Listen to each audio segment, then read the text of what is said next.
MIM के अध्यक्ष असदुद्दीन ओवैसी ने क्या कुछ कहा, मिलकर बिहार की जनता को एक बहुत बड़ा धोखा दिया है और यकीनन इसमें सबसे बड़ा रोल है नीतीश कुमार का।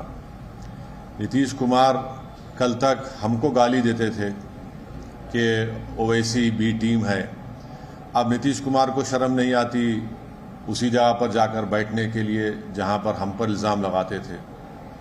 और नीतीश कुमार ने पॉलिटिकल अपॉर्चुनिज्म कहना तो अंडरस्टेटमेंट होगा, उन्होंने हर चीज़ का रिकॉर्ड तोड़ दिया है और कोई उनकी बात का न एतबार है न भरोसा है। मैं शुरू से कह रहा था कि नीतीश कुमार फिर से बीजेपी में जाएंगे, मगर लोग हमारी बात को यकीन नहीं कर रहे थे। अब हम तेजस्वी यादव से पूछना चाह रहे हैं कि बताओ कैसा लग रहा है आपको? अभी आपने हमारे 4 एमएलएस को तोड़ा था, अब आपको कुछ दर्द हो रहा है सीने में? तकलीफ हो रही है आपको अपने भेजे में? अब आपको मालूम हो रहा है कि जो खेल आप हमसे खेले थे वही खेल आपसे हो गया।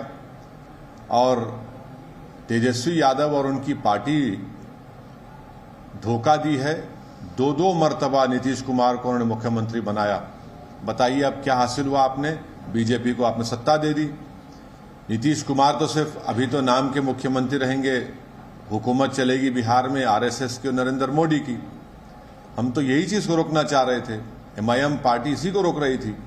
और जब हमारे सीमांचल की जनता ने एमआईएम के 5 विधायक को कामयाब किया तो हमने तो जब उनके स्पीकर के इलेक्शन में तायद की थी गठबंधन के। मगर तेजस्वी यादव को और उनके परिवार को ऐसा लगता है कि बिहार की जनता एक तरफ और उनके परिवार से कोई भी मुख्यमंत्री बन जाए।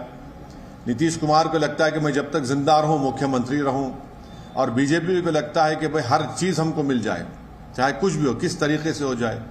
देश के प्रधानमंत्री का भाषण मुझे याद आ रहा है जब नीतीश कुमार ने वो ऑब्जेक्शनेबल बातें कही थी महिलाओं के बारे में। देश के प्रधानमंत्री ने कहा था क्या गंदगी फैला रहे हैं, और देश के प्रधानमंत्री ने महिलाओं से वादा किया था कि मैं आपको इन लोगों से बचाऊंगा। अब देश के प्रधानमंत्री खुद नीतीश कुमार को बाजू बिठाकर चाय पिला रहे हैं। तो इसका टोटल ये है कि बिहार की जनता का एक बहुत बड़ा नुकसान और धोखा उनको दिया जा रहा है। बिहार में डेवलपमेंट रुक चुका है, अफसरशाही बढ़ चुकी है, और हम तो शुरू से सीमांचल की लड़ाई लड़ते आए, लड़ते रहेंगे। और इससे जनता को फिर से मालूम हो गया कि एमआईएम और ओवैसी जो बात कह रहा था कि सेकुलरिज्म, पॉलिटिकल सेकुलरिज्म सिर्फ इस्तेमाल किया जाता है भारत के मुसलमानों को धोखा देने के लिए, और अब की बार फिर से धोखा दिया गया है बिहार के मुसलमानों को सिर्फ सत्ता में आकर बैठने के लिए। मैं उम्मीद करता हूं कि न सिर्फ बिहार बल्कि पूरे देश के जो अल्पसंख्यक समाज, मुसलमान और जो हमारे सेकुलर जहन रखने वाले हिंदू, ओबीसी और दलित भाई हैं, वो देखेंगे इन चीज़ों को कि कैसे सेकुलरिज्म के नाम पर चुनाव में तो वोट लिया जाता है और उसके बाद फिर आपके वोट को ले जाकर आरएसएस और मोदी के झोली में रख दिया जाता है।